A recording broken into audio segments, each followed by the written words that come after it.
Second రౌండ్లో సోదరులు అంటే తమ్ముడు అంటే ఫీల్ అవుతున్నాడు కదా, సోదరులు అని పిలుస్తున్నాను ఇక్కడి నుంచి అదే కంటిన్యూ చేస్తా.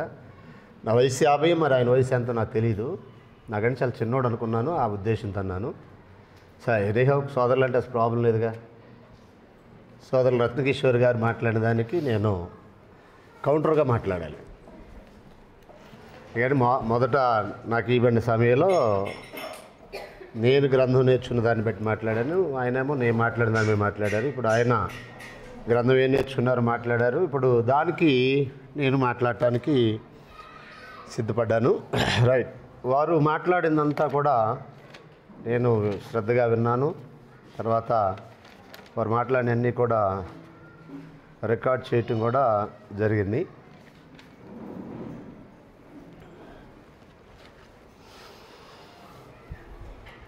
కొన్ని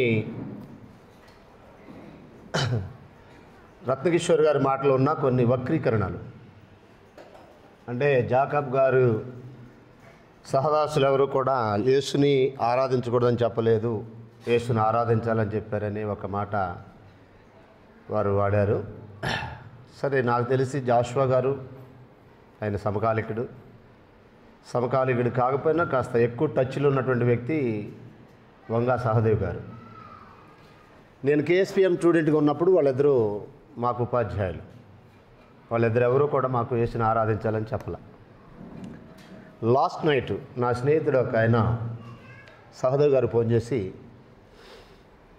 ఇలాగ నన్ను రమ్మన్నాడు, నాకు కుదరక వెళ్ళలేదు, ఆయన వెళ్తున్నాడు పురుషోత్తం గారు, మీరు గతంలో ఎంఆర్ఎస్ పాలెస్ క్రీస్తు సంఘానికి వెళ్ళారంట, ఏం చెప్పారు, అసలు ఏంటి అక్కడ పొజిషన్ అని అడిగాను. నేనేమి నమ్మానో ఏమి అనుసరిస్తున్నానో దాన్నే చెప్పొచ్చాను అన్నాడు. ఏమి నమ్మారు, ఏమి అనుసరిస్తున్నారంటే యేసుక్రీస్తు ద్వారా తండ్రిని ఆరాధించాలని చెప్పొచ్చాను అని లాస్ట్ నైట్ సహదేవుడు గారు చెప్పిన మాట అది. గన్నవరం సువార్థికులతో మీకు ఎవరికైనా డౌట్ ఉంటే ఆయన మీకు బాగా తెలుసు కనుక మీరు ఫోన్ చేసి కనుక్కోవచ్చు. మీ దగ్గరికి వచ్చినప్పుడు ఆయన తేల్చాడో లేదో నాకు తెలియదు, కానీ నేను అది చూడలేదు, అక్కడ అసలు ఆయన ఏం మాట్లాడారు కూడా నాకు తెలియదు, కానీ ఆయన మాట్లాడినటువంటి ఒక విషయం అది. కాబట్టి మీరు వారిని సంప్రదించండి, మీకు ఆ విషయాలు తెలిస్తే. దాన్ని వదిలేస్తే టీచర్లు చెప్పొచ్చు, మనకు అర్థం కాకపోవచ్చు. రైట్, నేను ఏకీపిస్తున్నాను. నేను చెప్పలేదు, మా ఉపాధ్యాయులు అన్నాను. మా ఉపాధ్యాయులు ఎవరో ఆయన తెలియదు, ఆయన అసలు ఏం చెప్పారో కూడా అలా తెలియదు. జాక్నెల్ స్కూల్ కాలేజీలు మా ఉపాధ్యాయులు ఎవరో తెలియదు, కాయల్ బైబిల్ స్కూల్ హైదరాబాద్లో మా ఉపాధ్యాయులు తెలియదు. తర్వాత ఆయన ఏదో చెప్పారో తెలియదు, ఆయన చెప్పుంటారు లేదా చెప్పారు, ఈయనకి అర్థం కాలేదన్న టైపులో ఒకటి సోదరులు మాట్లాడారు. తర్వాత జాకబ్ గారు చనిపోయిన వారి మీద అబండాలు వేస్తున్నాను అన్నారు. కొంచెం హాస్యాస్పదం అనిపించింది. ఇక్కడ సంఘ పెద్దల మీద వాక్యం తెలియదు అంటున్నారు అన్నారు, అది కూడా కొంచెం హాస్యాస్పదం అనిపించింది. నాకు అపొస్తలుల గారి ఆరాధ్యం గుర్తొచ్చింది. స్టెఫను మాట్లాడిన దానికి ఏం చెప్పలేక వీడు దేవునికి మోషేకి విరోధంగా మాట్లాడుతున్నాడు, ఒక అబద్ధాన్ని ఎలా క్రియేట్ చేశారో ఆనాటి యూదులు. సోదరులు కూడా అదే ప్రయత్నం చేశారు. ఇక్కడ సంఘ పెద్దల గురించి మాట్లాడాలా, నేను ఎఫ్ఎస్సి సంఘ పెద్దల గురించి మాట్లాడారు ఉదయం. మీరు కావాలంటే రికార్డ్ చూసుకోండి. సంఘంలో పెద్దలకు వాక్యం తెలియకపోతే క్రూరమైన తోడేలుగా తయారై మందరు ఈడ్చుకుపోతారు, వంకర మాటలు పలికే వాళ్ళు వస్తారని ఎఫ్ఎస్సి సంఘ పెద్దలు హెచ్చరించాడు పౌలని చెప్పాను. ఎంఆర్ఎస్ పాలెంలో ఉన్న సంఘ పెద్దలకు వాక్యం తెలియదని నేను చెప్పలా, వీళ్ళ గురించి నాకు తెలియదు. నా స్టాండ్ అది. మీరు ఎవరైనా ఆయన చెప్పిందని తీసుకుంటే మీ ఇష్టం, అది నేను చెప్పలేదు, అది ఆయన చెప్తున్నాడు. కిషోర్ గారి స్టేట్మెంట్ అది. ఎంఆర్ఎస్ పాలెం సంఘ పెద్దల మీద నేను ఇది చేశానని. తర్వాత జాకబ్ గారు మీద అబండాలన్నా, ఆయన మీద నేను అబండేయలేదు, ఆయనతో తిరిగా. నేను ఇక్కడ స్టూడెంట్ని, నాకు బాగా పరిచయం ఉంది, చాలా మీటింగ్లకు వెళ్ళాను, ఎక్కడ ఆయన యేసుని ఆరాధించాలని చెప్పలే. అది చెప్పింది నేను, అంతేగాని మీకు ఆయన ఏం చెప్పాడు అనేది కూడా చెప్పలే నేను. అది మీకు తెలియాలి. నాకు తెలిసిన సమాచారం ఏంటంటే ఒకళ్ళిద్దరూ మన తండ్రి అయిన దేవుని ప్రభువైన యేసుక్రీస్తు ద్వారా ఆరాధించడానికి వచ్చిన మీ అందరికీ వందనాలని చెప్పి ఆయన ప్రసంగం మొదలెట్టేవాడని చెప్పారు. మరి దాన్ని బట్టి మీకు ఏమర్థమైందో అది మీరు నిర్ణయించుకోవాలి, అది నాకు సంబంధం లేని మ్యాటర్ అది. రైట్, యేసుని దేవుడు అని నమ్మితే యేసుని ఆరాధించాలి అనే వాదన మీద ఎక్కువగా వచ్చేసారు తమ సోదరులు. తన ప్రసంగం అంతా కూడా యేసు దేవుడు అనేదాన్ని. వాస్తవానికి నాకు చెప్పింది ఏంటంటే యేసు దేవుడా కాదనేది టాపిక్ కాదు. యేసు 100% దేవుడు. ఉదయం వారు సోదరులు మాట్లాడుతూ మన ఇద్దరు ఏకీపించే విషయాల్లో చర్చ ఎందుకు అన్నాడు. అవును, యేసు దేవుడు కాదని అన్నప్పుడు చర్చ చేయాలి, కానీ యేసు 100% దేవుడు అన్నప్పుడు చర్చ ఎందుకు? అవసరం లేదు. యేసుని దేవుడు కాదంటున్నారు అని ఒక ప్రచారం చేస్తే నేను ఉదాహరణ కూడా చెప్పాను. అర్థం చేసుకోలేనటువంటి పసికోనులు అలాంటి స్టేట్మెంట్ చేస్తున్నారు. అవతల వాళ్ళు అసలు ఏం మాట్లాడుతున్నారో కనీసం అర్థం చేసుకోకుండా మాట్లాడేటటువంటి ప్రచారం అని చెప్పాను. నా ప్రసంగంలో ఎక్కడా కూడా యేసు దేవుడు కాదని చెప్పలేదండి. తర్వాత యేసు ఆరాధన పాత్రుడా కాదనేది కూడా ఇసలు సబ్జెక్ట్ కాదు. ఈ సెకండ్ రౌండ్లో మాట్లాడుతూ ఆయన ఆరాధన పాత్రుడా కాదా, పాత్రుడు అనే మాటకి ఒరిజినల్ మీనింగ్ ఏంటంటే అర్హుడు లేక అర్హుడు కాదా అనేది. వ్యక్తిగతం నేనేం నమ్ముతానంటే యేసు ప్రభు అర్హతను గురించి మాట్లాడటానికి భూమి మీద ఎవరికి సరిపారు. ఉదయం నేను మాట్లాడినప్పుడు ఈక్వల్ విత్ గాడ్ అన్నాను. దేవునికి ఎన్ని అర్హతలు ఉన్నాయి, యేసుకన్నా అర్హతలు ఉన్నాయి. నా స్టాండ్ ఏంటంటే యేసు ఎక్కడ ఆరాధన కోరలా, యేసు ఎక్కడ తనని ఆరాధించమని చెప్పలేదు. తర్వాత అలాంటి స్టేట్మెంట్ అపోస్తులు కూడా ఎక్కడా చేయలేదు. ఆయన స్టేట్మెంట్ ఏంటంటే నన్ను సేవించండి అన్నాడు, దేవుణ్ణి ఆరాధించండి అన్నాడు. నేను ఉదయం మాట్లాడినంతా కూడా ఏంటంటే యేసు సిలువ మరణానికి ముందు కానీ సిలువ తర్వాత కానీ మొక్కిన యూదులందరూ కూడా రాజు అనే కాన్సెప్ట్తో అన్నాను. ఈయన చూపించినటువంటి ఆ మత్తయి సువార్త మీద సెకండ్ రౌండ్లో మాట్లాడుతూ యేసు ప్రభువుకి వచ్చి ఆయన దేవుడు అనే మొక్కారు, కుష్ఠరోగులు మొక్కారు, అధికారులు మొక్కారు, వాళ్ళు మొక్కారు, శిష్యులు మొక్కారు అనే మాట చెప్పారు. ఆయన చూపించిన ఏ వచనంలో కూడా యేసు దేవుడు అనే కాన్సెప్ట్ వాళ్ళు మొక్కినట్టు ఒక్క వచనం లేదు. దేవుని కుమారుడు దేవుని కుమారుడు దేవుని కుమారుడు అని. అసలు మత్తయి గారి గురించి దాని బ్యాక్గ్రౌండ్ అంటారు. రైట్, మనం తెలుసుకోవాలి పుస్తకం యొక్క బ్యాక్గ్రౌండ్ అవసరమే. మత్తయి ఏం స్టార్ట్ చేశాడు అసలు? 1వ అధ్యాయం నుంచి అబ్రహాం కుమారుడైన దావీదు కుమారుడైన యేసుక్రీస్తు వంశవాళి. మీరు ఎన్ని ట్రాన్స్లేషన్ చూసినా ఎన్ని వ్యాఖ్యానాలు చూసినా యేసు మెస్సియా అనే కాన్సెప్ట్ని ధృవీకరించడానికి మత్తయి సువార్త రాయబడింది. యేసు దేవుడు అని చెప్పడానికి కాదు. మళ్ళీ చెప్తున్నా, నేను యేసు దేవుడు అని రుజువు చేయడానికి మత్తయి సువార్త రాయలా. యేసు మెస్సియా ఎలాగొస్తాడంటే ఆదికాండం 3:15 స్త్రీ సంతానం అన్నాడు. గల్తీ 4:4 ప్రకారం ఆ స్త్రీ సంతానం యేసు. ఆదికాండం 49:10 యూదా గోత్రం నుంచి వస్తాడన్నాడు. ఆదికాండం 22:18 అబ్రహాం సంతానంగా వస్తాడన్నాడు. సమూయేలు 2వ గ్రంథం 7వ అధ్యాయంలో దావీదు సంతానంగా వస్తాడన్నాడు.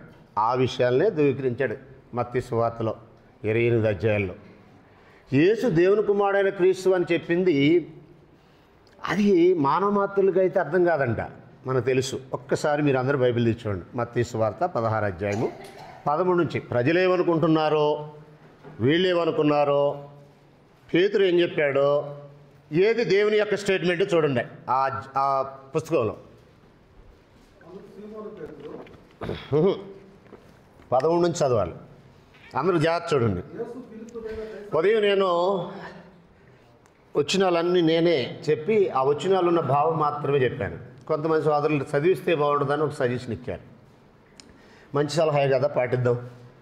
సరే, ఎక్కువ వచనాలు నేను మీకు చూపించలేకపోయినా కొన్ని వచనాలైనా చూపిస్తూ మాట్లాడితే బాగుంటుందని ఒక సలహా. కాబట్టి ఇప్పుడు కూడా అన్నీ చదవను, కానీ అవసరమైన కొన్ని విషయాలు చదువుదాం. మత్తయి సువార్త 16 అధ్యాయాలకు వచ్చింది అందరూ. మత్తయి సువార్త బ్యాక్గ్రౌండ్ ఏంటనేది, అసలు దేవుడు ఏం బయలుపరిచాడు అనేది తేల్చేద్దాం. దేవుడు అని తేల్చాడా, ఏం తేల్చాడు మత్తయి సువార్త తేల్చేద్దాం. 16వ అధ్యాయము 13 నుండి. ఫిలిప్పీదైన కైసర ప్రాంతంలోకి వచ్చి యేసు మనుషు కుమారుడు ఎవడని జనులు చెప్పుకొనిచున్నారని శిష్యులను అడిగా. అంటే ప్రజల్లో అసలు ఏమనుకుంటున్నారు నా గురించి అనేది ఆయన క్వశ్చన్. వారు కొందరు బాప్తిస్మ ఇచ్చే యోహానని, కొందరు ఏలియాని, కొందరు ఇర్మియాని, లేక ప్రవక్తల్లో ఒకడని చెప్పుకొనిచున్నారని అనేది. అందుకు ఆయన మీరైతే నేను ఎవడనని చెప్పుకొనిచున్నారని వారిని అడిగాను. అందుకు సీమోను పేతురు, నీవు సజీవుడకు దేవుని కుమారుడైన క్రీస్తు అని చెప్పాను. అది కాదు, సజీవుడకు దేవుడు అని చెప్పాలి, సజీవుడు దేవుని కుమారుడు ఏంటి? సజీవుడైన దేవుడు అని చెప్పు అని అల్లా. మీరు బాగా గమనించండి వచ్చినాన్ని. పేతురు గారు జనమేమనుకుంటున్నారంటే రకరకాలు అనుకుంటున్నారు. మీరేమనుకుంటున్నారంటే పేతురు సమాధానం చెప్పాడు, నీవు సజీవుడకు దేవుని కుమారుడివైన సజీవుడా దేవుని కుమారుడు అంటే సజీవుడా దేవుడు అని చెప్పు అని అల్లా యేసు. రైట్, చదువుదాం కింద చూడండి. నీవు సజీవుడకు దేవుని కుమారుడైన క్రీస్తు అని చెప్పాను. 17 అందుకు యేసు సీమోను భార్యోనా నీవు ధన్యుడు, పరలోకమందున్న నా తండ్రి ఈ సంగతి నీకు బయలుపరిచినే కానీ నరులు నీకు బయలుపరచలేదు. జాగ్రత్త గమనించండి. యేసు సజీవుడకు దేవుని కుమారుడైన క్రీస్తు అనే సంగతి పేతురుకు బయలుపరిచింది సృష్టికర్త అయిన దేవుడు. మత్తయి సువార్త యొక్క ఇంటెన్షన్ అది. యేసు దేవుడిని స్థాపించడం కాదు. వ్యాఖ్యానాలు చదవచ్చని చెప్పి నేను చదవడం నాకు ఏ వ్యతిరేకం కాదు, కానీ ఎవడు వ్యాఖ్యానం చేసినా బట్ బైబిల్ ఏం చెప్తుంది అనేది ఫైనల్. యేసు ఏం చెప్పాడు అనేది ఫైనల్. దేవుడు యేసు ద్వారా అపోస్తలుల ద్వారా ఏం చెప్పించాడు అనేది ఫైనల్. క్రొత్త నిబంధన ఏం చెప్తే అదే ఫైనల్. అంతేగాని నైస్య కౌన్సిల్ ఏదో చెప్పొచ్చు. నైస్య కౌన్సిల్ అంతా డినామినేషన్ వాళ్ళు. ఆ కౌన్సిల్లో గ్యాదర్ అయినటువంటి బిషప్లంతా డినామినేషన్ వాళ్ళు. వాళ్ళు ప్రమోట్ చేస్తే మనం ప్రమోట్ చేయాలా? నైస్య కౌన్సిల్లో కొన్ని తప్పులు ఉన్నాయి, కొన్ని రైట్ ఉన్నాయి.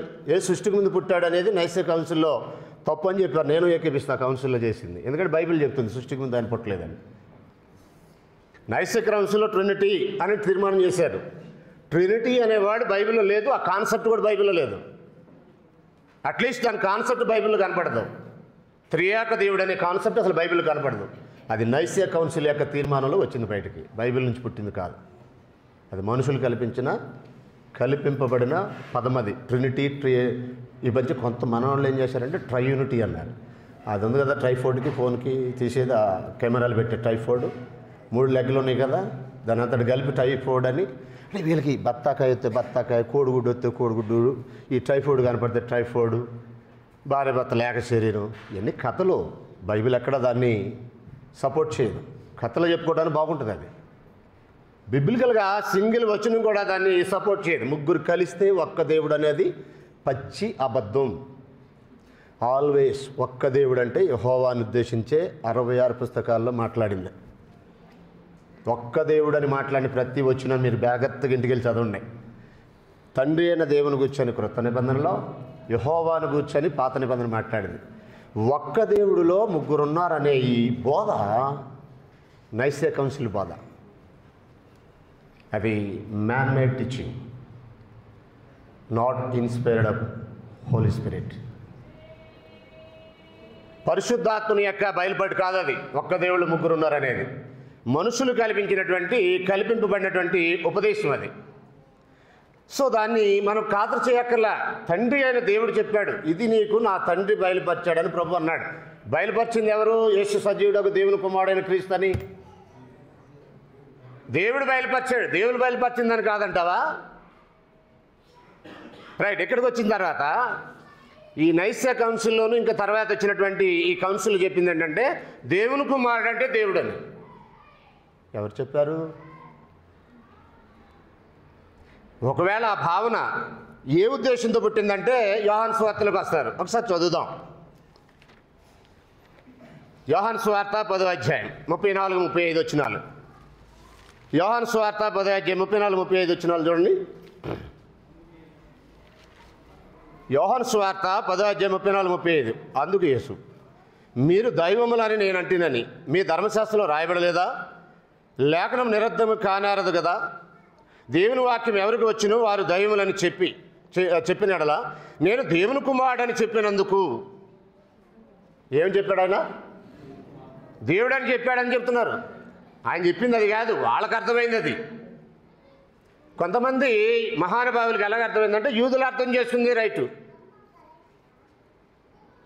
కొన్ని సందర్భాలు ఎలా ఉంటుందంటే అసలు అవతల వాళ్ళు ఏం చెప్తున్నారు ఓపెన్ మైండ్తో విందాం అనుకోరు.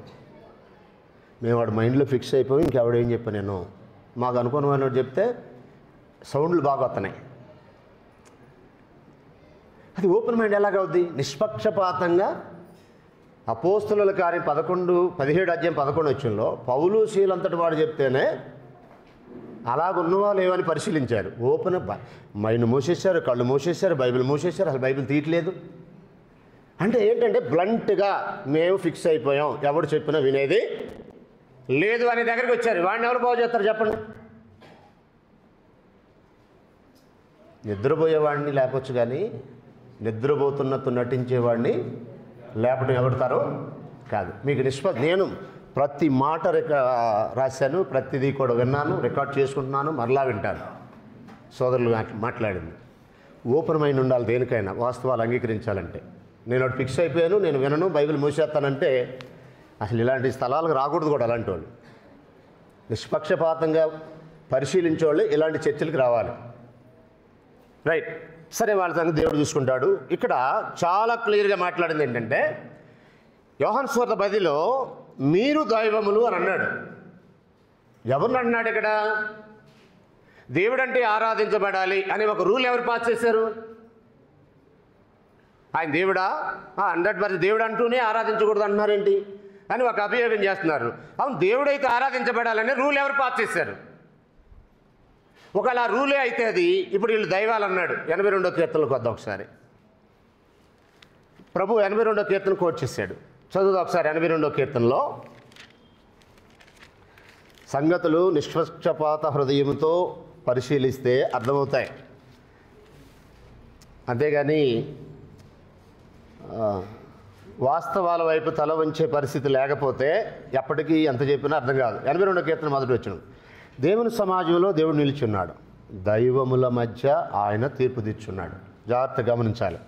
6వ వచనం, మీరు దైవములనియు మీరందరూ సర్వోన్నతుని కుమారులనియు నేనే సెలవిచ్చున్నాను అని అన్నాడు. ఈ కాన్సెప్ట్లో దేవుని కుమారులైన వారందరూ దైవములే అంటే వాళ్ళందరూ ఆరాధించబడే వ్యక్తులా? దేవుని వాక్యం ఎవరికి వచ్చినో వారు దైవములు. వాళ్ళందరూ ఆరాధించబడే వ్యక్తులా? గట్టిగా మాట్లాడితే వాస్తవం కనుక మాట్లాడాల్సి వస్తుంది అంటున్నారు సోదరులు.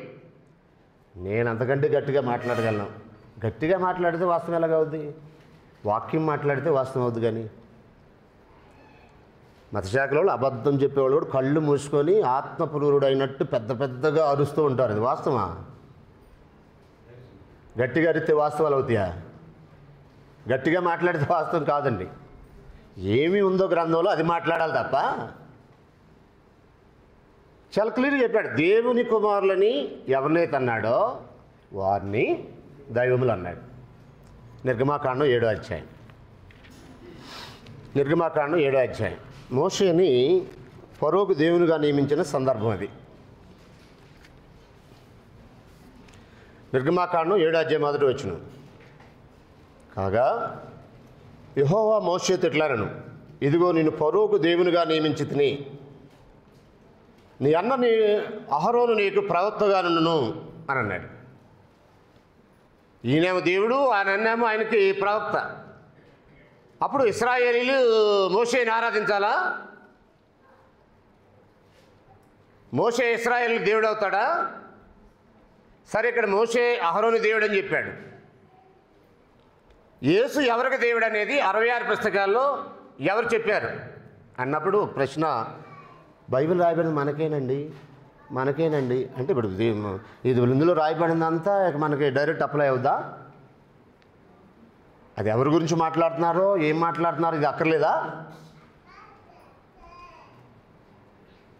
యేసునికి వచ్చినటువంటి సమాచారాన్ని మనం జాగ్రత్తగా ఆలోచన చేసినట్లయితే, ఒకసారి నేను ఆ సైట్ పాలైతే సమయం చాలా ఎక్కువ అవుద్ది, అసలు పాయింట్కి వచ్చేద్దాం. యేసుని దేవుడు ఏమన్నాడంటే, సజీవుడైన దేవుని కుమారుడైన క్రీస్తు అని పేతురుకి బయలుపరిచాడు. అపోస్తులు అందరూ కూడా అదే చెప్పారు. యేసు దేవుని కుమారుడు అంటే దేవుడు అని అర్థం కాదండి. దేవుని పక్షాన దేవుని ప్రజలను ఏలేవాడని ఒకటి. ఒకవేళ దేవుని వాక్యం ఎవరికి వచ్చిన వారందరూ దైవాలనే కాన్సెప్ట్లో యేసు దేవుడి కుమారుడు అనేది నేనేమి దాన్ని తిరస్కరించట్లేదు, కానీ అసలు ఆ కాన్సెప్ట్తో సంబంధం లేకుండానే యేసు సంపూర్ణ దేవుడు. దేవుని వాక్యం ఎవరికి వచ్చిన వారే దైవములు అనే దానికి సంబంధం లేదు అసలు యేసుకి. అది కాకుండానే ఆది యందు వాక్యముండును, వాక్యము దేవుని యొద్దుండును, వాక్యము దేవుడై ఉండును. దాన్ని నేను సంపూర్ణంగా ఏకీపిస్తున్నా. అసలు దాని సమస్య కాదు. అసలు ఎవరికి దేవుడు అని ఒక ప్రశ్న. యేసు ఎవరికి దేవుడు? మీ అందరికీ ప్రశ్న ఇది. మీ ఇష్టం వచ్చిన సమయం తీసుకోండి. మనకు దేవుడని ఎవరు చెప్పారనేది ఒక్క వచనం చూపించండి చాలు. రైట్, యోహాను సువార్తలకు వచ్చేద్దాం ఒకసారి 20 అధ్యాయాలకి. యోహాను సువార్త 20 అధ్యాయం 20 వచనం కోట్ చేశారు సోదరులు. ఒకసారి చూద్దాం అన్నమాట. యోహాను సువార్త 20 అధ్యాయం.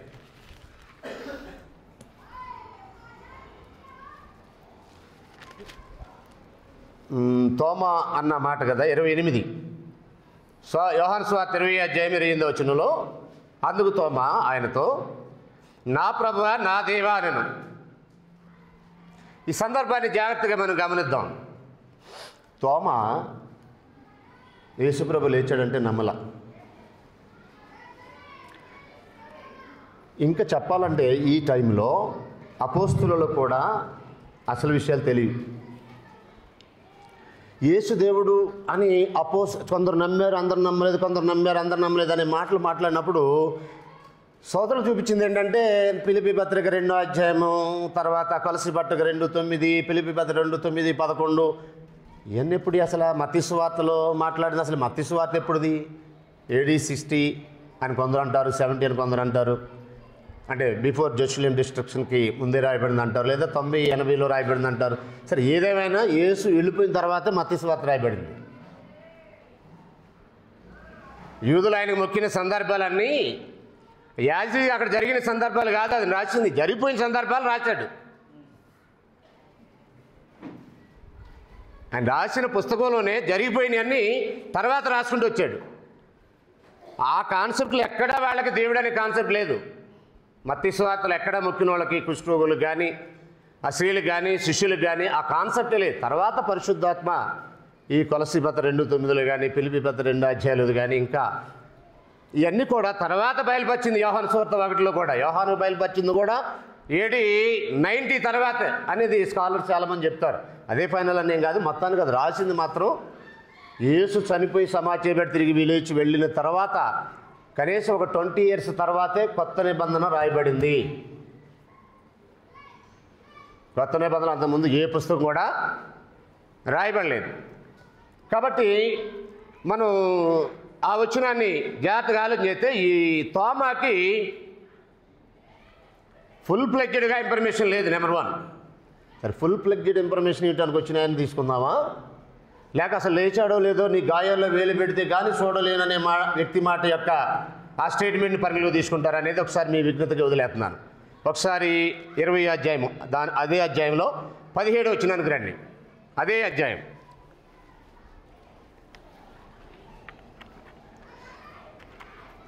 లోకానికి యేసును బయలుపరచడానికి వచ్చిన ప్రభువైన యేసుక్రీస్తు, లోకానికి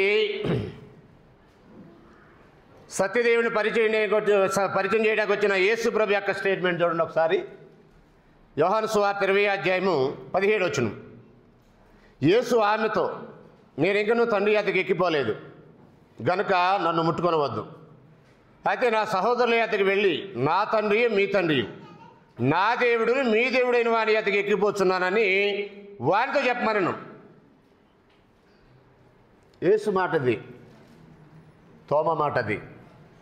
యేసు అంటున్నాడు నా దేవుడు మీ దేవుడు, నా తండ్రి మీ తండ్రి అంటున్నాడు. ఆయన దేవుడే క్రైస్తవులకు దేవుడు, ఆయన తండ్రే క్రైస్తవులకు తండ్రి. ఆ దేవుళ్ళు ముగ్గురుంటే అప్పుడు ముగ్గురు తండ్రులా? ఒకడే తండ్రి అనేది మరి ఎలా వివరించాలి? నా దేవుడి యొద్దకు ఎక్కిపోతున్నాను అన్నప్పుడు ఆ దేవుళ్ళు ముగ్గురుంటే ఆ దేవుడు అనేది ప్లూరల్ అయితే, ఆ దేవుడు అనేది బహువచనం అయితే అప్పుడు ముగ్గురు తండ్రుల్లానే ఉన్నాయి. సో అక్కడ యేసు చెప్పింది ఫైనల్ కానీ తోమా చెప్పింది ఫైనల్ కాదు. అసలు యోహాను సువార్త రాసిన ఉద్దేశం ఏంటి? 20, 30, 31 వచనాలు. యోహాను సువార్త 20 అధ్యాయం 30, 37 వచనాలు. మరియు అనేకమైన ఇతర సూచక్రియలు యేసు తన శిష్యులు ఎదుటి చేసెను. అవి గ్రంథమందు రాయబడి ఉండలేదు కానీ యేసు దేవుని కుమారుడైన క్రీస్తు అని నమ్మునట్లు, నమ్మి ఆయన నామమందు జీవం పొందినట్లు ఇవి రాయబడిను. యేసు దేవుని కుమారుడైన క్రీస్తు అని నమ్మునట్లు రాయబడి ఇవి అని చాలా క్లియర్గా ఈ పుస్తకం రాయబడిన ఉద్దేశాన్ని కూడా ఇక్కడ తెలియజేశాడు. కాబట్టి పుస్తకం రచయిత దేవుని కుమారుడని నమ్మాలని రాశానన్నాడు. పుస్తకంలో ఉన్న సత్యస్వరూపి సత్యములకు సాక్ష్యం ఇటకు పుట్టిన యేసుక్రీస్తు నా దేవుడు మీ దేవుడైన వాని ఎదుగు ఎక్కిపోతున్నానన్నాడు. వదిలేసి అనుమానాస్పదంతో జీవిస్తున్నటువంటి తోమా యొక్క స్టేట్మెంట్ని క్రైస్తవుల మీద రుద్దటం అనేది ఎంత మాత్రం సబబు కాదు. అది అసలు అతను పర్సనల్ స్టేట్మెంటే కానీ యేసు మనందరికీ దేవుడని తోమా కూడా చెప్పలా. అతను వ్యక్తిగతంగా నా దేవుడు. అప్పుడు అతని కండిషన్ బట్టి అతను మాట్లాడాడు. దాన్ని పరిగణలోకి తీసుకొని చేయటం అనేది సబబు కాదనేది ఒకటి తెలియజేస్తున్నాను. ఇకపోతే మనకి దీని మీద కనబడేవిన్ని సాతాను దేవుని కుమారుడని ఒప్పుకున్నాడు, దయ్యాలు ఒప్పుకున్నాయి, గబ్రియేలు దూత ఒప్పుకున్నాడు, పేతురు కూడా మాట్లాడుతున్నాడు. ఒకసారి మనం ఈ షార్ట్ మీద ఉన్న వచనాలు చూసినట్లయితే తండ్రి వలన దేవుని కుమారుడు, అపోస్తలులు దేవుని కుమారుడు అని చెప్పారు. పౌలు కూడా దేవుని కుమారుడుగా నిరూపింపబడ్డాడని రోమా 1:5లో చెప్పాడు. ఆ వచనాలన్నీ ఏం చెప్తున్నాయంటే యేసు దేవుని కుమారుడు అనే ఒక స్టేట్మెంట్ని స్థాపించాయి ఆ లేఖనాలన్నీ కూడా. అపోస్తలులు చాలా క్లియర్గా మనకు ఒక్కడే దేవుడని స్థాపించారు, మనకు ఒక్కడే ప్రభు అని స్థాపించారు. మీరు కూడా బైబిల్ తీసి చూడండి అందరూ. మనకి యేసుకున్న రిలేషన్ ఏంటి, మనకి సృష్టికర్త అయిన దేవునికి ఉన్న రిలేషన్ ఏంటి? ఒకసారి గ్రంథం నుంచి చూద్దాం. కొరింథీయులకు రాసిన మొదటి పత్రిక 8వ అధ్యాయం 6వ వచనం. కొరింథీయులకు రాసిన మొదటి పత్రిక 8వ అధ్యాయము 6వ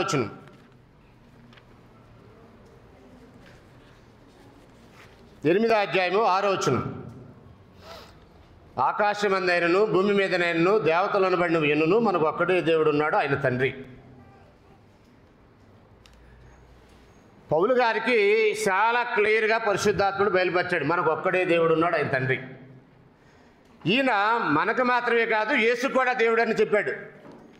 ఒకసారి ఎఫెసీ పత్రిక 1వ అధ్యాయం 3వ వచనం చదువుదాం.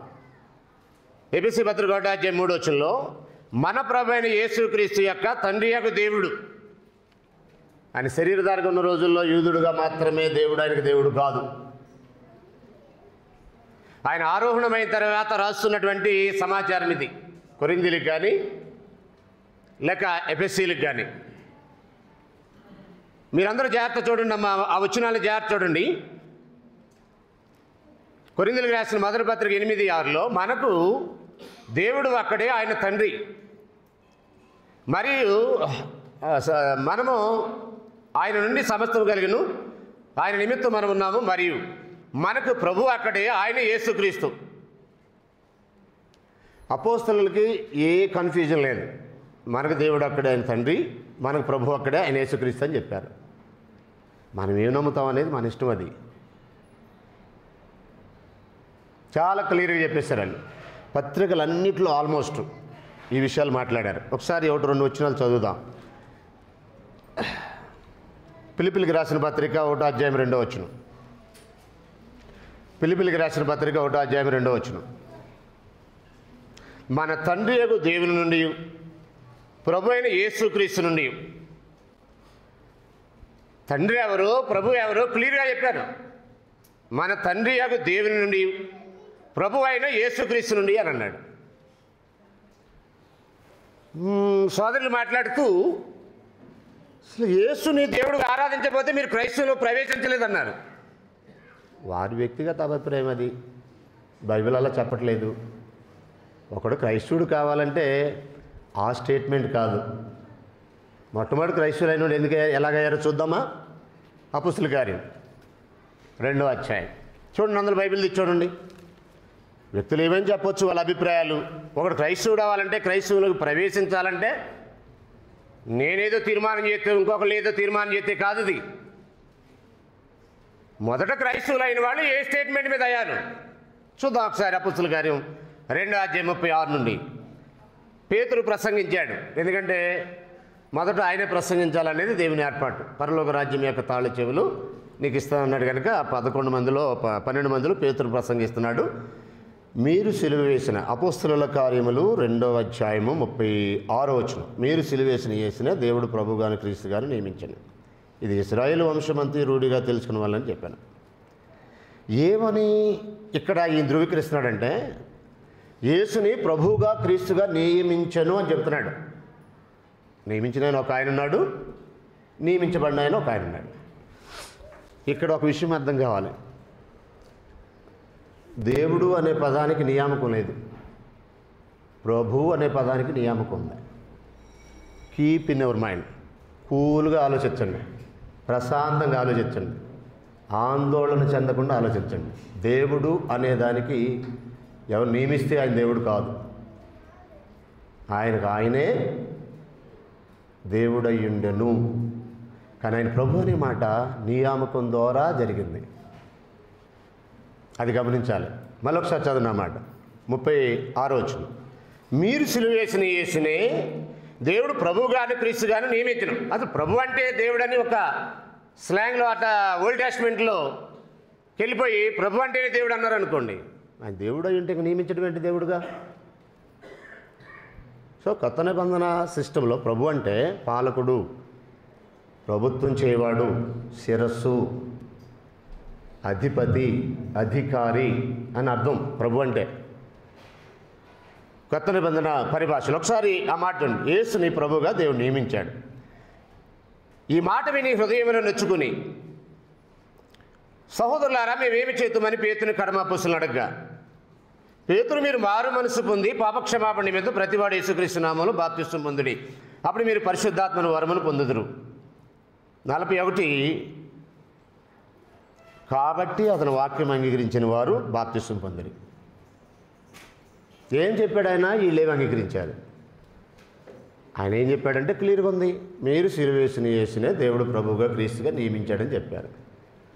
సో అవునా, అది మేము ఏం చేయాలని వాళ్ళు అడిగారు. ఆయన నామలో బాప్తిస్మం పొందండి అన్నాడు. అంటే ప్రభు అని వాళ్ళు అంగీకరించి బాప్తిస్మం పొందితే వాళ్ళు ప్రభు సంఘంలో చేర్చబడ్డారు. 47వ వచనంలో ఆనందముతోనూ నిష్కపటమైన హృదయంతోనూ ఆహారం పుచ్చుకొనుచుండిరి, మరియు ప్రభువు రక్షణ పొందుచున్న వారిని అనుదినం వారితో చేర్చుండెను. ఆయన తన సంఘంలో చేర్చుకోవాలంటే ఆయన ప్రభువుగా అంగీకరించాలి, ఆయన ప్రభుత్వాన్ని అంగీకరించాలి, ఆయన ఏలుబడిని అంగీకరించాలి, ఆయన అధికారానికి సంపూర్ణంగా లోబడాలనేది అక్కడ చెప్పినటువంటి మాట.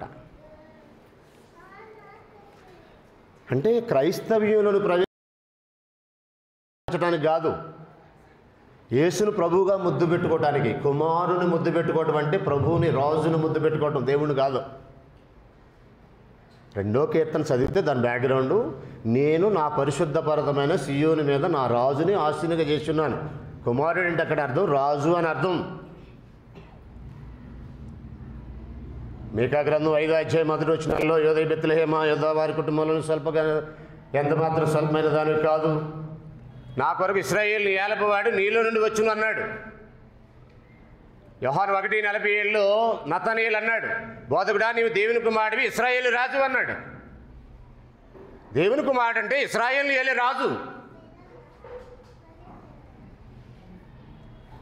అసలు దేవుని కుమారుడు అనే కాన్సెప్టే అర్థం కాల. తమిళనాడులోకి అర్థం, మలయాళంలోకి అర్థం, కన్నడలోకి అర్థం, తెలుగులోకి అర్థం ఉండదు అన్నాడు. ఏదో ఒక అర్థం ఉంటుంది, ఒకే అర్థం అన్ని భాషల్లో ఉంటుంది. దేవుని కుమారుడు అంటే అర్థం లేదా? యేసు అబ్రహాం కుమారుడు అంటే అర్థం లేదా? దావీదు కుమారుడు అంటే అర్థం లేదా? అర్థం పర్థం లేని పదాలు అవి. అబ్రహాం కుమారుడైనా దావీదు కుమారుడైనా యేసుక్రీస్తు వంశవాళ్ళని మత్తయి గారు అన్నాడు. అబ్రహాం కుమారుడు అంటే ఎలాగయ్యాడు? అబ్రహాం చనిపోయిన 2500 సంవత్సరాల తర్వాత పుట్టినవాడు అబ్రహాం కుమారుడు ఎలాగవుతాడు? దావీదు చనిపోయిన 1000 సంవత్సరాల తర్వాత పుట్టినవాడు దావీదు కుమారుడు ఎలాగవుతాడు? ఫిజికల్గా అసలు రిలేషనే లేకోకుండా యోసేపు కుమారుడు ఎలా పడ్డాడు? మరీతో ఫిజికల్ రిలేషన్ లేకుండా పుట్టినవాడైనా ఎలాగ యోసేపు కుమారుడు అనబడ్డాడు? అవన్నీ కూడా వేరు వేరు సందర్భాల్లో మాట్లాడిని. సందర్భం లేకోకుండా కుమారుడు అంటే అర్థం లేకుండా చిలక పలుకులు పలకూడదు. కుమారుడు అనేదానికి పర్టికులర్ మీనింగ్ ఉంది బైబిల్లో. దాని హోల్ టెస్ట్మెంట్ హిస్టరీ అంతా తెలియాలి. టోటల్గా 66 పుస్తకాలని కాస్త కూస్త అవగాహన ఉన్న వాళ్ళకి యేసు దేవుని కుమారుడు అంటే ఏంటనేది అర్థమవుద్ది. కాబట్టి ప్రభువు, రాజు, క్రీస్తు, మెస్సియా, అభిషక్తుడు, దేవుని కుమారుడు ఇవన్నీ ఆయన ఆధిపత్యాన్ని సూచించడానికి వాడినటువంటి పదాలు. దేవుని కుమారుడు అనేదానికి ప్రారంభం ఉంది, దేవుడు అనేదానికి ప్రారంభం లేదు. Point to be noted. దేవుని కుమారుడు అంటే ప్రారంభం ఉంది, దేవుడు అంటే ప్రారంభం లేదు. 2వ కీర్తన 6-7 వచనాలు చదివితే, నీవు నా కుమారుడువు, నేడు నేడు నేను నిన్ను కనినాను. నేడు అంటే బిగినింగ్ ఉంది, దానికి బిగినింగ్ ఉంది. ఎలాగంటే కొలసి పత్రిక 1వ అధ్యాయం చూడండి. మీరు బైబిల్ తిత్తే మీకు అర్థమవుతుంది.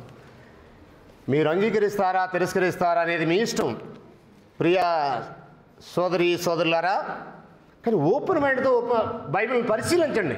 అంగీకరించడం తిరస్కరించిన తర్వాత 1వ అధ్యాయము కొలసి పత్రిక 1వ అధ్యాయం 18 వచనం, సంఘము అను శరీరమునకు ఆయన శిరస్సు, ఆయనకు అన్నిటిలో ప్రాముఖ్యత కలిగిన నిమిత్తము ఆయన ఆది అయ్యుండి మృతులలో నుండి లేచుటలో ఆది సంభూతుడైన. ఆది సంభూతుడు అనే పదము ప్రకటన గ్రంథంలోనూ మరికొన్ని సందర్భాల్లో హెబ్రీ రచయిత కూడా వాడతాడు. అన్నీ నేను ఇప్పుడు చదవట్లేదు, కానీ ఇంగ్లీష్లో ఫస్ట్ బోర్న్ అన్నాడు. అంటే ఫస్ట్ బోర్న్ అంటే మొదట పుట్టినవాడు అని అర్థం. ఎప్పుడు పుట్టాడు, ఎక్కడ పుట్టాడు? ఒకవేళ మొదట పుట్టినవాడైతే ప్రారంభం ఉన్నట్టే కదా. చెప్పండి, మీరు మొదట పుట్టినవాడైతే ప్రారంభం ఉన్నట్టే కదా. నేడు నేను నిన్ను కని ఉన్నాను. ఈ కీర్తన యేసుకే సంబంధించిందని నా సోదరులు కూడా అంగీకరించారు. 12వ వచనాన్ని కోట్ చేస్తూ, కుమారుని ముద్దు పెట్టుకోమనే విషయాన్ని కోట్ చేస్తూ యేసుని గురించి అని అంగీకరించారు కనుక దాని గురించి పెద్ద చర్చ అక్కర్లేదు అనుకుంటున్నా. ఒకవేళ కావాలంటే మీరు అపోస్తుల గారి 13వ అధ్యాయము 32 నుంచి చదివితే అది యేసుని గురించి అని క్లియర్ చేశారు అపోస్తులు. హెబ్రీ పత్రిక 1వ అధ్యాయము 4-5 వచనాల్లో కూడా అది యేసుని గురించినని 2వ కీర్తన చాలా క్లియర్ చెప్పాడు. అపోస్తుల 13వ అధ్యాయంలో అయితే 2వ కీర్తన యందు అని పర్టికులర్గా తేల్చేశాడు. ఒకసారి చూస్తే పోలా అపోస్తుల గారి 13వ అధ్యాయం, అపోస్తుల గారి 13వ అధ్యాయం అక్కడ కూడా ఒక పాయింట్ ఉంది, అందుకే చదవాలి మనం. 13వ అధ్యాయాలకు వచ్చింది ఒకసారి.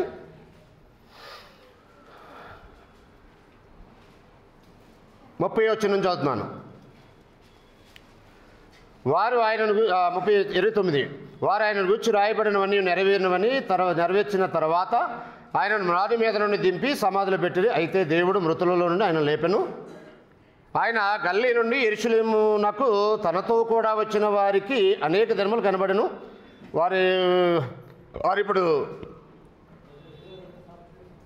వారిప్పుడు ప్రజల ఎదుట ఆయన సాక్షులై ఉన్నారు. దేవుడు యేసును లేపి పితరులకు చేసిన వాగ్దానము మన పిల్లలకు నెరవేర్చి ఉన్నాడని మేము మీకు సువార్త ప్రకటించున్నాము. అలాగే నీవు నా కుమారుడువు, నేడు నేను నిన్ను కంటిని అని 2వ కీర్తన ఎందుకు రాయబడను. It's very clear information. నేడు అని అన్నాడు. Point to be noted, underline in your Bible. నేడు అంటే ఆయనకి ప్రారంభం ఉంది అక్కడ. ఏంటి ఆ ప్రారంభం అంటే, పాత సృష్టి ఒకటి ఉంది, క్రొత్త సృష్టి ఒకటి ఉంది బైబిల్ ప్రకారం. పాత సృష్టికి మొదటివాడు ఆదాము, క్రొత్త సృష్టికి మొదటివాడు యేసుక్రీస్తు. మళ్ళీ చెప్తున్నాను, పాత సృష్టికి మొదటివాడు ఆదాము, క్రొత్త సృష్టికి మొదటివాడు యేసుక్రీస్తు. ఎప్పుడైనా మొదటివాడు అయ్యాడంటే మృతులలో నుండి లేచుటలో ఆది సంభూతుడు. ఆయన ఎప్పుడైతే మృతుల్లో నుండి లేచాడో ఫస్ట్ బోర్న్ అంటే నూతన సృష్టిలో మొదటివాడు. అదే హెబ్రీ పత్రిక 8:28 నుంచి చదివినప్పుడు, దేవుని ప్రేమించే వారికి అనగా ఆయన సంకల్పం చొప్పున. చదువుదాం పండి ఒకసారి. రోమీయులకు రాసిన పత్రిక 8వ అధ్యాయంలో 28 నుంచి చదివితే, దేవుని ప్రేమించే వారికి అనగా ఆయన సంకల్పం చొప్పున పిలువబడిన వారికి మేలు కలుగుటకై సమస్తము సమకూడు జరుగుతున్నామని ఎరుగుదాం. ఎందుకనగా తన కుమారుడు అనేక సహోదరులు జ్యేష్ఠుడగినట్లు. ఎలా జ్యేష్ఠుడయ్యాడు? ఏ సృష్టికి జ్యేష్ఠుడైనా? కొరింథీయులకు 2వ పత్రిక 5:17 మనకు తెలుసు. కాగా ఎవడని క్రీస్తునందు ఉన్నట్లయితే వాడు నూతన సృష్టి అన్నాడు. నూతన సృష్టికి జ్యేష్ఠుడు, నూతన సృష్టిలో మొదట పుట్టినవాడు. యెషయా 28:16-17లో సియోనులో పునాదిగా రాతిని వేసినవాడు నేనే, అది పరిశోధించబడిన రాయి, అమూల్యమైన రాయి, బహుస్థిరమైన పునాది అయిన మూలరాయి. ఎప్పుడు వేశాడు ఆ రాయిని మూలరాయిగా? మృతులలో నుండి లేచుటలో మూలరాయి ప్రభు అయిన యేసు. ఆ రాయి ఎవరో కాదు, క్రొత్త నిబంధనలో అపోస్తులు చెప్పేశారు యేసు ప్రభుని. ఎఫెసీ 2:19 నుంచి చదివితే క్రీస్తేసే ముఖ్యమైన మూలరాయి అయి ఉండగా అన్నాడు 20వ వచనంలో. ముఖ్యమైన మూలరాయి మొదటి వ్యక్తి. క్రీస్తు సంఘంలో మొదటి సభ్యుడు క్రీస్తు. ఆ తర్వాత 12 మంది అపోస్తులు పరిశుద్ధాత్మల బాప్తిసం పొందారు, 13 అయ్యారు. అందుకని అపోస్తులు గారు 2:41లో 3,000 మంది చేర్చబడిరి అన్నాడు. అంటే ఆల్రెడీ ఉన్నారు అక్కడ. మొదటి రాయి మూలరాయి యేసుప్రభు, 12 మంది అపోస్తులు సజీవమైన రాళ్ళుగా పేర్చబడ్డారు. ఈ 3,000 మంది వారికి యాడ్ అయ్యారు. సో యేసు కుమారుడు అనే దానికి ఆరంభం ఉంది. ఆయన మృతుల్లో లేచిన తర్వాత అది జరిగింది. సృష్టికి ముందు కుమారుడు అనేది కాదు. సృష్టికి ముందు దేవుడు, దేవునితో సమానుడు. ప్రధాన యాజకుడు ఎలాగో, ప్రధాన కాపరి ఎలాగో, మధ్యవర్తి ఎలాగో, దేవుని కుమారుడు కూడా అదే. రాజు ఎలాగో దేవుని కుమారుడు అనేది కూడా ప్రారంభం ఉంది. రాజుగా ప్రారంభం ఉందంటే ఎవరైనా ఒప్పుకుంటారు. మధ్యవర్తిగా ఆయన ప్రారంభం ఉందంటే ఎవరైనా ఒప్పుకోవాలి. ప్రధాన కాపరిగా ప్రారంభం ఉందంటే ఎవరైనా ఒప్పుకోవాలి. వాక్యం తెలిసిన విఘ్నులు. ప్రధాన యాజకుడిగా ఆయన ప్రారంభం ఉంది. ఎందుకంటే యూదుడుగా పుట్టి యూదాగోత్రుల్లో పుట్టి యాజకుడు అవ్వడానికి అవకాశం లేదు. ఆ చట్టం రద్దు అవ్వాలి, కొత్త చట్టం వస్తేనే కానీ మెల్కీషెదెకు క్రమంలో యాజకుడు అయ్యే ఛాన్స్ లేదు ఆయనకి. అంటే ఆయన చనిపోయే సమాచారం తిరిగి లేచిన తర్వాత ఆయన ఈ ప్రధాన యాజకుడు. అంతకుముందు యాజకుడు అయ్యే ఛాన్స్ ఆయనకి లేదు కనుక. కాబట్టి యాజకుడికి ప్రారంభం ఉందంటే, ప్రధాన కాపరికి ప్రారంభం ఉన్నట్టే, రాజుకి ప్రారంభం ఉన్నట్టే, ప్రభువుగా ఆయనకి ప్రారంభం ఉన్నట్టే, దేవుని కుమారుడు అనే పదానికి కూడా ప్రారంభం ఉంది. ప్రారంభించబడినవాడు దేవుడు అంటే అప్పుడు మోషేని ఎలాగ దేవుడు అన్నారో, లేకపోతే దేవుని వాక్యం ఇచ్చిన వారికి ఎలా దేవుడు అన్నాడో ఆ కాన్సెప్ట్లు అంటే అది ఏమో కానీ అసలు ఆయనకు ఆ సంబంధమే లేకోకుండా ఆయన తనకు తానుగా ఉన్నవాడు అనేది నేను పరిపూర్ణంగా నమ్మే విషయం. కాబట్టి యేసు దేవుని కుమారుడు అనే ఈ స్టేట్మెంట్ని దేవుడు తన గ్రంథంలో చాలా స్పష్టంగా బయలుపరిచాడు. ఒకడు క్రైస్తవ్యంలో ప్రవేశించాలంటే అది ఒప్పుకోవాలి ప్రభు అని. ఒకసారి రోమిలికి రాసిన పత్రిక 10వ అధ్యాయం. నాకు తెలిసి చాలామంది సువార్థికులు వచ్చిన చదువుతారు బాప్తిస్మం ఇచ్చే ముందు. క్రైస్తవ్యంలోనికి ఒకరు ప్రవేశించాలంటే అక్కడ చెప్పబడిన మాట ఏంటంటే రోమపత్రిక 10వ అధ్యాయం 9-10 వచనాలు. అదేమనగా యేసు ప్రభువును నోటితో ఒప్పుకొని దేవుడు మృతులలో నుండి ఆయనను లేపినని నీ హృదయమందు విశ్వసించిన ఎడల నీవు రక్షించబడదువు. ఏమని ఒప్పుకోవాలి, ఏమని హృదయంలో విశ్వసించాలి? రక్షణ పొందటానికి యేసు దేవుడని ఒప్పుకుంటే రక్షించబడతావా? అదే చెప్పింది బైబిల్. చదవండి మీరు కూడా బైబిల్ ఒకసారి. ఎవరు నాలాంటి వాళ్ళు చెప్పిన మాటల్ని బ్లైండ్గా ఫాలో అవ్వకండి. నువ్వు రక్షణ పొందటానికి అక్కడ చెప్పబడిన మాట ఏంటంటే యేసు ప్రభు అని నీ నోటితో ఒప్పుకోవాలన్నాడు. దేవుడు మృతుల్లో నుండి ఆయన లేపాడని నువ్వు నీ హృదయంలో విశ్వసించాలన్నాడు. అంటే మరణాంతరపు జీవితాన్ని విశ్వసించాలి. యేసుని లేపిన దేవుడు నన్ను కూడా లేపుతాడని నీ హృదయంలో విశ్వసించాలి. అప్పుడు నీవు రక్షించబడదు అన్నాడు. అదే కింద 10వ వచనంలో అన్నాడు, ఏలయనగా నీతి కలిగినట్టు మనుషుడు హృదయంలో విశ్వసించును, రక్షణ కలిగినట్టు నోటితో ఒప్పుకొనును. ఏం విశ్వసించాలి, ఏం ఒప్పుకోవాలి? దేవుడు యేసుని మృతుల్లో నుండి లేపాడని హృదయంలో విశ్వసించాలి.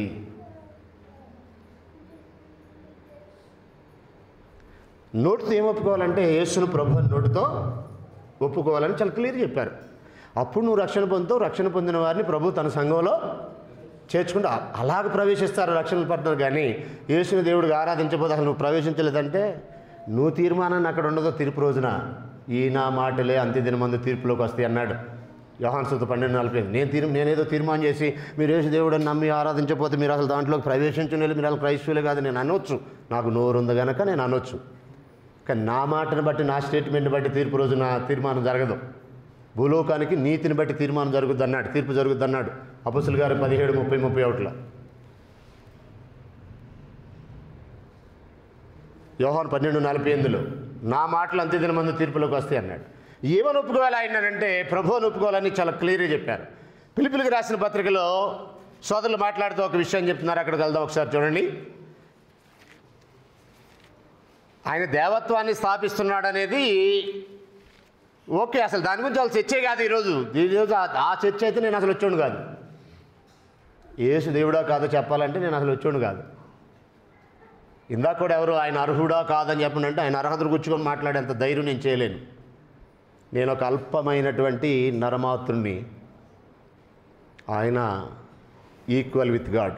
ఆయనకు అర్హతల గురించి మాట్లాడేంత ధైర్యం కానీ నాలెడ్జ్ కానీ నేను ఎరిగిన బైబిల్ కానీ చెప్పట్లా. ఆయన అర్హతల గురించి మాట్లాడటానికి రాలే నేను. ఆయన అన్ని రకాలుగా దేవునితో ఈక్వల్గా ఉన్నాడు, కానీ ఆయన ఆరాధన కోరుకోవాలి. అది చెప్పేది, మీరు అండర్స్టాండ్ చేసుకోవాలి దాన్ని. ఆయన ఆరాధించమని ఆజ్ఞ లేదు. క్రైస్తవులకు ఆరాధ్య దైవం తండ్రి అయిన దేవుడు, ఆయనే యేసుక్రీస్తు కూడా ఆరాధ్య దైవం. స్టిల్ ఇప్పుడు కూడా ప్రధాన యాజకుడిగా యేసు దేవుని ఆరాధిస్తున్నాడు సంఘంతో కలిసి. ఒకసారి పిలిపిలికి రాసిన పత్రిక 2వ అధ్యాయం 9వ వచనం చూడండి. ఎందుచేత పైన ఆయన చేసినటువంటి విధేయత చూపిన వాడే తను తగ్గించుకున్నాడు. 8వ వచనం చూస్తే, మరియు ఆయన ఆకారమందు మనుషుడిగా కనబడి మరణం పొందినంతగా శిలువ మరణం పొందినంతగా. పిలిపి 2:8 చదువుతున్నారండి. పిలిపి 2:8 చదువుతున్నాను. మరియు ఆయన ఆకారమందు మనుషుడిగా కనబడి మరణం పొందినంతగా అనగా శిలువ మరణం పొందినంతగా విధేయత చూపిన వాడై తన్ను తాను తగ్గించుకొనును. అందుచేత తన్ను తాను తగ్గించుకొనుట చేత పరలోకమందు ఉన్నవాళ్ళు కానీ భూమి మీద ఉన్నవాళ్ళు కానీ భూమి కింద ఉన్నవాళ్ళు కానీ ప్రతి వాని మోకాలు యేసు నామమున వంగునట్లు అని అంటే యేసును ఆరాధించడానికి అంటున్నారు. అసలు అక్కడ అదేముంది? ఆయన యేసునామం అంటే సోదరులు చెప్పారు ఉదయం ఆయన అధికారం అని. తండ్రి యొక్క కుమారుని యొక్క పరిశుద్ధాత్మ యొక్క అధికారం అక్కడ నామం అంటే అన్నారు. ఆయన అధికారంలో మోకరించాలి ఎవరైనా. అది పరలోకమందు ఉన్నవారే కానీ భూమి మీద ఉన్నవారే కానీ మృతుల లోకంలో ఉన్నవారైనా సరే యేసు యొక్క అధికారంలో వంగాలి, మోకాలు అన్నాడు. అంతేగాని యేసును ఆరాధించాలని అక్కడెక్కడ ఉంది? లేని వార్తలు పుట్టించడం కాకపోతే అది. యేసునామలు వంగటానికి యేసును ఆరాధించడం ఒకటేనా? అంత ఈజీగా ఉంది. అసలు ఇంత చిన్న విషయం కూడా అర్థం కాలేదా? యేసునామలు వంగాలి, ప్రతి మోకాలు. దానికి ఎవరైనా అంగీకరించాల్సిందే. ఎందుకు వంగాలి? యేసునామంలో యేసు యొక్క అధికారులు ఎందుకు వంగాలి? తండ్రి అయిన దేవుని ఆరాధించడానికి వంగాలి. చదువుదాం కింద చూడండి, అక్కడ కంటిన్యూ చదివితే అందుచేత పరలోకమందున చదువు యేసునామంలో వంగాలి. దేనికి అంటే 11వ వచనం, ప్రతి వాని నాలుకయు తండ్రి అయిన దేవుని మహిమార్థమై యేసుక్రీస్తు ప్రభు అని ఒప్పుకున్నట్లు దేవుడు ఆయన అధికముగా హెచ్చించి ప్రతి నామమునకు పైనామను ఆయనకు అనుగ్రహించను అన్నాడు. మనం ఎఫెసీ 1:20-23 చదివినా, కొలస్సీ 1:18-24 వరకు చదివినా, కొరింథీయులకు రాసిన మొదటి పత్రిక 15వ అధ్యాయం 24-28 వరకు చదివినా, ఇవి వచ్చినాలని ఏం చెప్తాయంటే పరలోకంలో కానీ భూమి మీద కానీ భూమి కింద కానీ అన్ని లోకాల్లో ముల్లోకాల్లో సర్వాధికారాన్ని దేవుడు యేసుకు అనుగ్రహించాడు. కానీ తండ్రి అయిన దేవుడు మాత్రం ఆయనకి సుపీరియర్గానే ఉన్నాడు. Point to be noted. అనుగ్రహించిన వాడు దేవుడు, అధికారం పొందినవాడు యేసు, ఇచ్చిన దేవుడు యేసుకి పైగా ఉన్నాడు.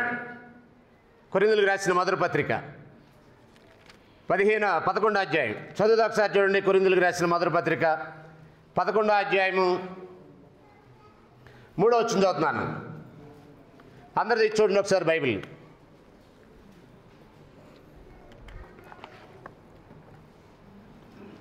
నా టైం కూడా వచ్చింది అనుకుంటా, చూద్దాం 10 నిమిషాలు. 3వ వచనం, ప్రతి మనుషునికి శిరస్సు క్రీస్తుని, క్రీస్తుకు శిరస్సు దేవుడని, పురుషునికి శిరస్సు క్రీస్తని, క్రీస్తునకు శిరస్సు దేవుడని మీరు తెలుసుకునవాలని కోరుచున్నాను. అన్నాడు. ఎవరు తెలుసుకోవాలి ఈ విషయాన్ని? సంఘం తెలుసుకోవాలి. ఏమని తెలుసుకోవాలి? క్రీస్తుకు ఒక శిరస్సు ఉన్నాడని తెలుసుకోవాలి. ఇక తెలుసుకోకపోతే నష్టమా? క్రీస్తుకు శిరస్సు ఉన్నాడని తెలియకపోతే ఏమన్నా నష్టమా? చాలా నష్టం అని చెప్పాడు. నా దేవుడు మీ దేవుడు అన్నాడు, నా తండ్రి మీ తండ్రి అన్నాడు.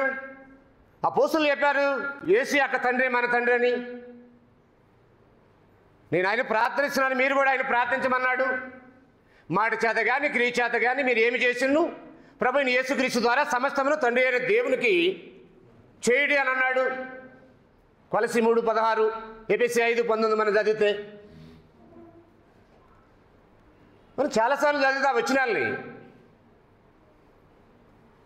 యేసుకి శిరస్సు ఉన్నాడంటే యేసుని కంట్రోల్ చేసే వ్యక్తి ఒక ఆయన ఉన్నాడు. He is the supreme. The almighty God is supreme in all. అందరికీ పైగా ఉన్నవాడు అన్నాడు ఎఫెసీ పత్రిక. ఈ సుప్రీం అథారిటీని ఎవడైనా ఒకవేళ తిరస్కరిస్తే పరిశుద్ధాత్మకి విరోధంగా పాపం చేయటమే. ఎఫెసీ పత్రిక 4వ అధ్యాయం. ఎఫెసీ పత్రిక 4వ అధ్యాయం 4 నుంచి 6 వచనాల్లో శరీరం ఒక్కటే, ఆత్మ ఒక్కటే, ఆ ప్రకారమే మీ పిలుపు విషయమై ఒకటే నిరీక్షణ ఎదుటకు పిలువబడతారు.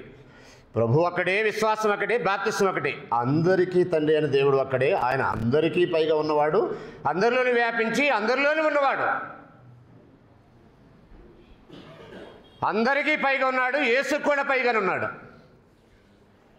యేసు ప్రభు వారికి ఆయన శిరస్సుగా ఉన్నాడు. కొరింథీయులకు రాసిన మొదటి పత్రిక 15వ అధ్యాయము 28వ వచనం చదువుదాం. కొరింథీయులకు రాసిన మొదటి పత్రిక 15వ అధ్యాయం 28వ వచనం.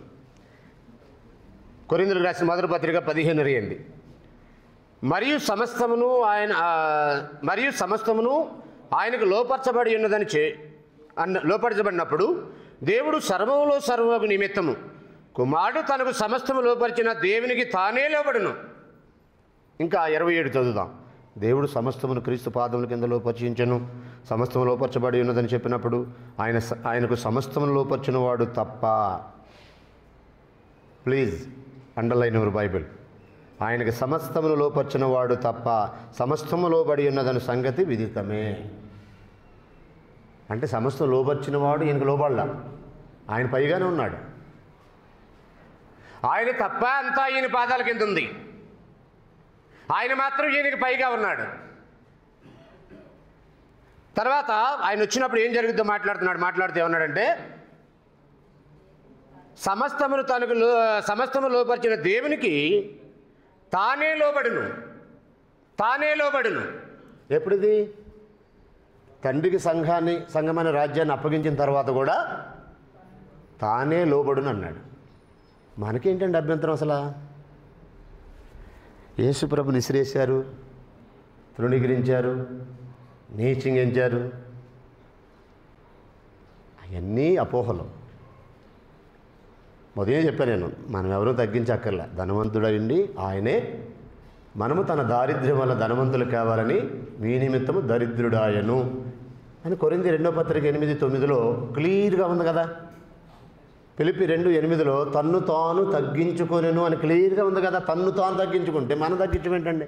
మనకు అసలు అంత ధైర్యం కానీ, అంత శక్తి కానీ, అంత కేపబిలిటీ కానీ, అంత క్యాలిబర్ కానీ, అంత నాలెడ్జ్ కానీ మనుషులు ఎవ్వడికి లేదు ఆయన తగ్గించే అంత విధానం. సో ప్లీజ్ జాగ్రత్తగా ఆలోచించేయండి, ఏకపక్షంగా ఆలోచించకండి, ఓపెన్ మైండ్తో బైబిల్ ఆలోచించండి. బెరయాలో ఉన్న ప్రజలు ఎలాగైతే ఓపెన్ మైండ్తో పౌలు శీల చెప్పిన సంగతి అలాగ ఉన్నవా లేవా అని పురుషోత్తం రత్నకిషోర్ గారు చెప్పే సంగతులు అలాగున్నాయా లేవా అని మీరు పరిశీలించాలి. ఎందుకంటే పౌలు శీల కంటే మేము గొప్పవాళ్ళం ఏం కాదు కదా, వాళ్ళకంటే మేము ఇద్దరం గొప్పవాళ్ళం కాదు, మాకంటే చాలా గొప్పవాళ్ళు. పౌలుని పోల్చుకోవడానికి కూడా పనికిరాను నేనైతే. సో జాగ్రత్తగా ఆలోచిస్తే ఆరాధించడానికి లాస్ట్గా కొన్ని విషయాలు నా టైంలో ముగించే ముందు చెప్తున్నాను. ఆరాధించడానికి తండ్రి యొక్క ప్రత్యేకత. పరలోకమందును భూలోకమందును తన చిత్తమును జరిగించేవాడు తండ్రి. ఎఫెసీ 1:10 తనలో తాను నిర్ణయించుకున్నాడు, అది దేవుని చిత్తం అన్నాడు. సువార్త ప్రకటనను వెర్రితనము చేత నమ్మువారిని రక్షించుట దేవుని దయాపూర్వక సంకల్పమని కొరింథీ మొదటి పత్రిక 1:21-22 అన్నాడు. మానవ జాతిని రక్షించాలని ఒక సంకల్పాన్ని కలిగిన వాడు దేవుడు. ఆ సంకల్పంలో భాగంగా బలి పశువుగా వచ్చిన వాడు ప్రభు అయిన యేసుక్రీస్తు. ఆ బలి పశువు అనే దగ్గర ఒక విషయం అర్థం కావాలి. యేసు లేకుండా ఆరాధన చేస్తున్నారా, యేసుని జ్ఞాపకం చేసుకోకుండా ఆరాధన చేస్తున్నారా అని అన్నారు. అది కూడా కొంచెం హాస్యాస్పదం అనిపించింది. నిర్గమాకాండం 12వ అధ్యాయం చదివితే 27వ వచనంలో పిల్లలు ఎవరైనా నాన్న ఎందుకురా ఈ పసక పండుగ చేస్తున్నారని అంటే, మన దేవుడు ఐగుప్తుని మనం విడిపించాడమ్మా, దానికి గుర్తుగా ఈ పస్కా వధించాలని చెప్పాడు. కొరింథీ మొదటి పత్రిక 5వ అధ్యాయం 7వ వచనంలో క్రీస్తును మన పస్కా పశువు వధించబడను. ఆ పస్కా పశువుకు సాదృశ్యమే ప్రభువైన యేసు యొక్క బలి. ఈ ఆరాధనలో గొర్రెపిల్ల జ్ఞాపకం ఉంటే, ఈ ఆరాధనలో లోక పాపములు మోసుకొని పోయి దేవుని గొర్రెపిల్లను జ్ఞాపకం చేసుకుంటాం. శిరస్సు లేకుండా శరీరం ఎక్కడ ఉంటుందండి అసలు? ఆరాధించేటప్పుడు సంఘం అంటే క్రీస్తు యొక్క శరీరము, దాని శిరస్సు యేసు వారు ముందుతో వచ్చి ఆరాధన చేస్తారా? శిరస్సు లేకుండా అసలు ఏం మాట్లాడుతున్నాం మనం? అర్థమైంది అసలు? క్రీస్తు సంఘం ఎక్కడ కూడా క్రీస్తు ఉంటాడు అక్కడ. శిరస్సుగా ఆయన లేకుండా ఆరాధన ఎలా ఉంటుంది? ప్రధాన యాజకుడిగా ఆయన ఉంటాడు, ప్రధాన కాపరిగా ఆయన ఉంటాడు, దేవునికి నరులకు మధ్యవర్తిగా ఆయన ఉంటాడు, మన పక్షాన విజ్ఞాపన చేసే వ్యక్తిగా ఆయన ఉంటాడు, మన పక్షాన అడ్వకేట్గా ఒకల్తా పుచ్చుకునే వ్యక్తిగా కూడా ప్రభువైన యేసు ఉంటాడు. క్రీస్తు సంఘం ఎక్కడ కూడా ఆయన లేకుండా ఆరాధన ఎలా ఉంటుంది అసలు? ఇలా ఎవరు చెప్పారు అసలు ఆయన ఉండడు మా ఆరాధనలని? పాటలు ఎవడో తీసేసాడంటే, ఎవడో తీసేస్తే దాన్ని మనకేం సంబంధం అండి? మేమైతే ప్రభు సపరేట్గా పాటలో ఆయన కోసం రాశాము, దేవుని కోసం రాశాము. అది ఎక్కడుందనంటే తండ్రి యొక్క కుమారుని యొక్క పరిశుద్ధాత్మ యొక్క ఆర్డర్ కనపడుతుందిగా. అది ఎక్కడుందని అంత బ్లైండ్గా అడిగితే ఎవరు సమాధానం చెప్తారు? ఒక ఆర్డర్ ఉందిగా, తండ్రి యొక్క కుమారుని యొక్క పరిశుద్ధాత్మ యొక్క అన్నాడు. ఆ ఆర్డర్లో పాడితే తప్పే ఉంది? ప్రభువైన యేసుకి దేవునికి స్తోత్ర గీతాలు అన్నాడు. అవును, ఆయనకి పాడతారు, ఈయనకి పాడతారు, తప్పే ఉంది? క్రీస్తుని గురించి మీ హృదయంలో గానం చేయండి. తను వదిలేద్దాం, చాలా విషయాలు ఉన్నాయి. అసలు యేసు మన ఆరాధన లేకుండా ఆరాధన కాదు అది. ఎవరైనా రాంగ్ ఇన్ఫర్మేషన్ ఇస్తే దాన్ని మేము ఏకీపించట్లే. మేమైతే అలాంటి మనుషులం కాదు. రైట్, ఇక్కడికి వచ్చేద్దాం. మన ప్రభు అయిన యేసుక్రీస్తు అన్ని విషయాల్లో మనకి మాదిరించిపోయాడు. ప్రార్థించే విషయంలో కానీ, ఆరాధించే విషయంలో కానీ. హెబ్రీ పత్రిక 5:7లో ప్రార్థన విషయంలో ఆయన మనకు మాదిరి. శిరస్సు లేకుండా మనం ఆరాధించమనేది క్లియరు. దేవుని సంఘములో కీర్తి కలుగజేయటంలో ఆయన మనకు మాదిరి. హెబ్రీ పత్రిక 2వ అధ్యాయము సమాజం మధ్య ఆయన కీర్తిని గానం చేస్తున్నాడు. అంటే క్రైస్తవుల మధ్య జరిగే దాని గురించి మాట్లాడుతున్నాడు. దేవునికి స్తుతులు చెల్లించడంలో ఆయన మనకు మాదిరి. లూకా సువార్త 10:21-22 వచనంలో ఆయన స్తుతులు చెల్లించాడు శరీరధారిగా ఉన్న రోజుల్లో. ఇంకా 22వ వచనంలో కుమారుడెవనికి ఆయనను బయలుపరచను, వాడు తప్ప ఎవడు తండ్రిని ఎరగడన్నాడు. యోహాను మొదటి పత్రిక 5:20లో మనము సత్యవంతుడైన వానిని ఎరగవలనని దేవుని కుమారుడు వచ్చి మనకు వివేకమును అనుగ్రహించను అన్నాడు. యేసు వివేకాన్ని అనుగ్రహించకపోతే దేవుడు ఎవరో కూడా తెలియదు. అయోమయం ఏంటంటే స్వార్థికులు కూడా అసలు అలా ఆరాధ్య దైవం ఎవరో తెలియకుండా ఆరాధిస్తున్నారు.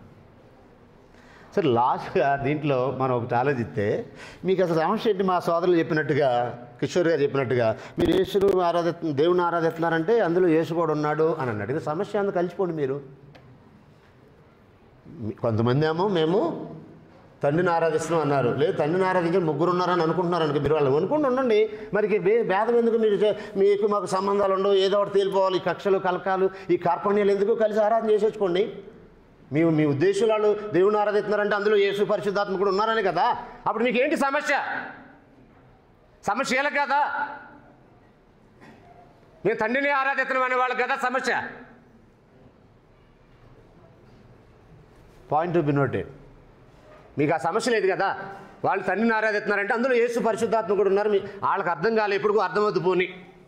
వాళ్ళు పసిపిల్లలు తెలియక అలాగ ఉన్నారనుకోండి. ఎప్పుడు వాళ్ళకి అర్థమవుతుంది అనుకోండి ఆ స్థితిలోకి. మీకేంటి ఇబ్బంది? ఆల్రెడీ ఆరాధిస్తున్నారు కదా మీతో కలిసి వాళ్ళు ముగ్గురిని, మీ లెక్కల ప్రకారం. లేదా ఒక్కడే అనే దాంట్లో ఉన్న ఆ ముగ్గురిని మీ లెక్కల ప్రకారం, బైబిల్ చెప్పపోయినా, బైబిల్ దాంట్లో సింగిల్ రిఫరెన్స్ లేకపోయినా. కాబట్టి మీ ప్రాబ్లం కలిసి మీరు ఆరాధన చేసుకోవచ్చు. ఎంఆర్ఎస్ వ్యాలీ ఉన్నటువంటి క్రీస్తు సంఘం విడిపోవాల్సిన అవసరం లేదు. కలిసి ఆరాధన చేసేసుకోండి. నా టైం అయిపోయింది అనుకుంటున్నాను. నేను ఆయన రాసిని చాలా నోట్ చేశాను, కానీ అవన్నీ చెప్పడానికి ఇప్పుడు సమయం కాదు. ఒక విషయాన్ని జ్ఞాపకం చేసి ముగించేస్తాను. ఈయన వదిలేండి, అదంతా వదిలేసి ఒకటే చెప్పేస్తాను. మత్తయి సువార్త 1:21-22 వచనాల్లో 2 నిమిషాలు ఉందన్నారు, క్లోజ్ చేస్తారు లాస్ట్ ప్లీజ్. 1:21లో ఇమ్మానుయేలు అంటే దేవుడు మనకు తోడు అన్నారు కదా. దేవుడు మనకు తోడు అంటే ఆయన దేవుడనా? అంటే ఎంత చిన్న లాజిక్ ఎలా మిస్ అవుతారు అసలు? యెషయా గ్రంథం 7వ అధ్యాయం చదవలేదు ఎప్పుడు అసలు? అది ఎక్కడి నుంచి పుట్టింది అసలు? యెషయా గ్రంథం 7వ అధ్యాయం 14 నుంచి పుట్టింది. యెషయా గ్రంథం 7వ అధ్యాయం మీరు 14 మొదటి నుంచి చదివితే ఒక రాజు దేవుడు మనకు తోడు లేడని భయపడుతూ భీతెత్తుతున్న రోజుల్లో దేవుడు మనకు తోడై ఉన్నాడని ధైర్యం ఇచ్చే ఒక రాజు పుడతాడు. ఆ రాజే దేవుని కుమారుడైన యేసు అని చెప్పడం దాని అర్థం. అంతేగాని యేసు ఇమానుయేలు అంటే దేవుడు మనకు తోడు అనగానే యేసు దేవుడు అని చెప్పడానికి కదా మాట వాడింది. అందరికి వందనాలు.